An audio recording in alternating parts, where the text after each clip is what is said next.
guys looking at that in terms of a real enabler? Because if you look at investment into solar, this is becoming just insane. But also some of the commoditization and using the energy to produce commodities, just because that really has lit a fire here in the US, and I'm sure you guys have some really cool stuff to say about it. Thank you. I feel like we almost tackled that, Mike. Do you want to go for it? Yeah, the IRA is a complete game changer for the energy industry. We, at Plural, we have a thesis that this stuff is just too complicated. You know, people don't understand the difference between a ITC and PTC tax credit or a REC or a carbon credit, but people understand dollars. And so what we do at Plural is we essentially work with our renewable energy partners to convert all of the benefits of the IRA to additional yield to our customers. In the future, we might support tax credit trading and things like that on chain. But right now, what the IRA does is it makes it easier to build renewable energy projects, and it makes it a higher yielding financial product for the investors that we work with. So it's a huge tailwind, but it's not like I'm going to try to teach DeFi investors how to monetize production tax credits from the IRA, but I can show them that this is public policy that gives them better yield on their investments. I'll add, on top of that, the IRA is broadly covers green energy, and it significantly, covers a significant amount of assets outside of solar itself. Actually, when we launched Daylight and raised our initial seed capital, the IRA wasn't even a thing, and it was kind of an amazing treat that we were gifted from Uncle Sam. And not just solar has had tax credits forever. It was at 26% tax credit. That's been increased to 30%. That now also includes batteries. So batteries now also have a 30% tax credit. That increases up to 80% depending on certain parameters that need to be fulfilled. It also covers things like heat pumps, energy efficiency, up to $14,000 per home. So all these things are incredible investments into the electrification of our economy. But as Adam pointed out, they're quite difficult for consumers to navigate. And so one of the big things we do is abstract all that away for the customers and help them monetize those in the easiest way they possibly can. The other side that's really difficult is some of them are rebates, some of them are tax credits, some of them are tax deductions, and all those things are very different. So while there's a lot of opportunity for consumers and for enterprises, it's incredibly difficult for them to navigate. And so I think the big opportunity for all of us is to not just be partners in their electrification, but partners on the financial side as well. So, obviously the IRA is an enormous tailwind for, pretty much everyone on this panel, right? It literally moves markets. But I think there's sort of a hypocrisy to the thing, which is it puts a lot of projects that are not organically in the money, right? And so for us, what we're solving for is, if there's an IRA, great, it supports our business. If there's not, we still want to have a profitable business. Right, so we built technology that ensures that battery projects are in the money from the start. With that said, there's a bunch of interesting tailwinds for our business here. Obviously, support of renewable projects, support of storage from the PTC to ITC. But what you'll see, right, is there's all this incentive to bring new capacity online. Right, you look at the IRA, you read the documents, it's focused in two places. One is new capacity, one is deployments. All these new gigafactories that are coming online, right, 60, 70, particularly in the Southeast. At the beginning of these factories live, you'd be creating an enormous amount of what's called grade B cells. Right? In EVs, even in storage systems, you have to use grade A cells. We're going to be creating all of this effectively trash or recyclable material. So part of Entheos' value proposition is we build technology that manages batteries at such a granular level that we can enable OEMs to use nearly any cell types, any qualities. Right, so all that grade B stock that's coming off these new gigafactories with super high error rates, we enable our customers, or our OEMs, who are also customers, to mobilize that stock without compromising on safety or lifetime. All right, great. In the interest of time, I'm going to move it along. But good, interesting point on subsidies, though. Sorry, as a moderator, I probably shouldn't ramble too long. But I think it's actually probably fine to have a business to some degree that depends on the existence of some subsidy, because it's actually properly internalizing an externality. And that's what you see in West and North or ERCOT, for example. Sometimes the wind energy actually will push the price negative. These units, and there's other reasons for that other than subsidies. It's harder to turn off some of the older units. But I also wanted to apologize for being late. I'll introduce myself. I'm Neel. I'm the founder of Eclipse. And we effectively turned Solana into an Ethereum L2. So that's what we do. I was late because there's a second 409 San Antonio Road, and that's where I was. It's just some guy's house, so I had to came here. But great answers on the use of the token. And one thing that I feel like we didn't really touch on too much of that is that the chief benefit of crypto is composability.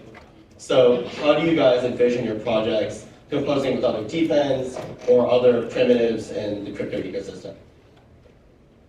Adam obviously has a lot to speak on the DeFi side. I think there's down the road some really interesting composability opportunities whenever you're doing on-chain finance of resources. But what I'm really interested in is the composability with DePIN projects. And so something we haven't publicly announced yet, but we are announcing pretty soon, we announced this room now, is our hardware meter that takes the full energy consumption profile of a home will be running on Helium IoT, and we're working with the Helium Foundation on that right now, which is incredibly fascinating that a network that's built by just a broad collection of people will actually be operating a core primitive of our virtual power plants and what we use to operate our energy network on the grid. We're also composing with Demo and the APIs they're building, the data marketplace they're building around vehicle data. Electric vehicles are the single largest source of load growth over the next few years. And they're also incredible resources for the energy system if you can orchestrate them correctly. So at Daylight, we're integrating both with Demo and with Helium to really build a better energy system and a better experience for all of our customers. Yeah, so for us, I feel like everyone anticipated there to be composability with some of the protocols in this room, but perhaps did not expect there to be composability across the protocols in this panel. So what we're announcing as of today, Blockworks article just went live, is a partnership with Atom and Plural Energy. We're partnering up to tokenize and securitize pools of smart batteries. An initial pool looks like it'll be Norwegian-based with offtake to a public Norwegian company, and we couldn't be any prouder to be working with Adam and his team. Entheos is really focused on building the infrastructure for a decentralized grid, and Adam and his team are building the infrastructure for decentralized finance to supercharge that grid.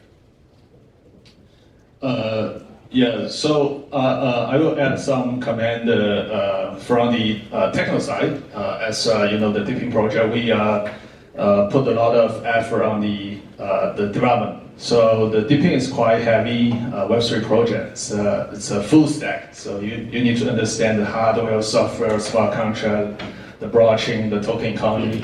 So it's better for a small team to reuse the existing the technical stack. So for example, the news X-Series, the layer 2, so it's quite the good solution for the most of the DePIN project to have the more scalability and high performance. And the most of the DePIN project need to store the data, the POPW data. So the Filecoin, Wave, those kind of decentralized storage is a good choice. And we also see the some the Web3 company try to build the DePIN enable, for example, like the IoTex, have the very perfect the Web3 streamer to have the DePIN project to build that product, the MVP in the short term, and the privacy preserving is also the hot topic for all the DePIN project. How to make sure the data collect from every country can follow the privacy preserving and follow the original the policy. So I think that's the Web3 the project can achieve, because most of the projects are open source and can be used freely permissionless. So and also have the small team can build those big architecture. Those PIN is in the past those centralized PIN is always those giant, right? The 10,000, the 20,000 people to do the development, to do the deployment. So you reuse the existing technology stack. That's the way for all the DePIN project. And then another I want to share is for Arcane we in the demand side we also using the DeFi, actually the DeFi with the carbon credit with the green asset called ReFi, regional refinance. So try to tokenize the carbon credit, tokenize the RAP to achieve the high, the liquidity, more transparent, and also lower the entry buyer, for the more, the buyer, the demand side can join the rack trading and also doing the climate action.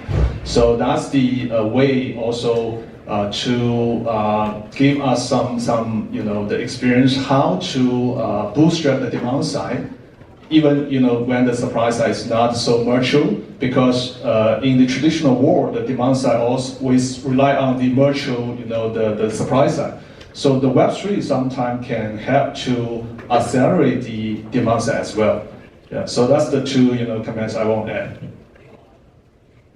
Yeah, I think there are two angles for the so-called compatibility. One is financially. I think it's hard for the DePIN sector projects, even on this panel, to compose with each other financially, because DePIN is different from DeFi. But what makes DePIN special is the physical stuffs. Physically, we can also do some compatibility. Like I discussed with Yuan from Helium also. We will release our smart clock to support LoRa signal also, Zigbee, Wi-Fi. So and also we potentially will also cooperate with GeoNet, the positioning network.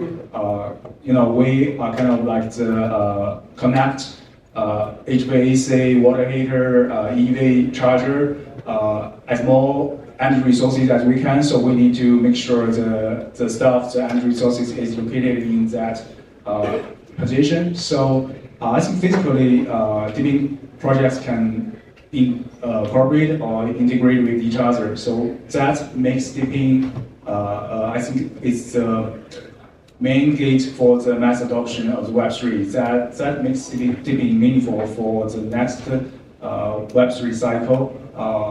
Because I think also the many people are discussing about the real world assets. We all care where are the new entrants to the Web3 world. We can't only do the DeFi, the liquidity games. We need new fraud flow into this Web3 world. So DePIN is our user typically will be the non-crypto native users. So they are the mass adoption for the Web3 world. I'm gonna just ask one last question. We have to keep it quick because I know we're short on time. But I wanted to personally get to something because I'm just the most curious about this, and it's grid stability, which I feel like is pretty much like the biggest theme, or maybe it's my bias from a trading perspective. I used to be in quant in the power group, but basically, like with the growth of demand and the rise of renewables, just this makes the grid very unstable. And it's great to see guys working on batteries in particular, some folks on solar. But how do you view your projects in terms of grid stability, and what does the impact look like? All right, I'll go first on this. I guess I'll start with just a quick thing on the composability piece. Composability is our business. When we work with a renewable energy company, we tokenize their equity, file it with the SEC, and do an on-chain equity offering. And because of that, that essentially serves as the wedge into DeFi for that renewable energy project. In the future, we'll support lending pools against those tokens, decentralized power purchasing agreements, on-chain RECs and carbon credits, and more. And so composability is what we do, and we're so proud to be working with Entheos on this first project because they're essentially creating this supercharged asset, like the most efficient, productive, and financially lucrative battery. And the only place that you'll be able to invest in that asset is on-chain through Plural. And I think that's going to be an important part of the energy transition. When it comes to grid stabilization, obviously a lot of my focus is on the capital markets and the project finance that supports the clean energy transition. And there's a trend right now that most of the capital in the grid in grid finance is flowing towards massive projects. We talk to a lot of our partners on the renewable energy side, and we hear that oftentimes the investors in the space are pushing them to build bigger and bigger and bigger projects. And that's not really what the theory of a decentralized grid was supposed to be. Like every one of our rooftops was supposed to be a power plant. And so what we're essentially doing is we're building a decentralized financial market to support a decentralized grid that will then create more stability. So I'll pass it on. Okay. So for the grid stability, as I showed in my slides, currently the biggest challenge for us to onboard more renewable energy is the instability caused by the renewable energy. So if we want to solve climate change, we need to solve this problem. So that brings me here to try to use DePIN model to incentive more people individually. Even you are no matter you are in apartment or in household or just plug your appliance in your office, in your factory, you can use our hardware to plug your appliances into the star power network, and then we can coordinate or orchestrate all the different types and locations and resources to when it reach to kind of localized network effect, then we can deliver this flexibility to the power grid. So I think that's what we are doing through this demand response angle to provide the stability to the power grid.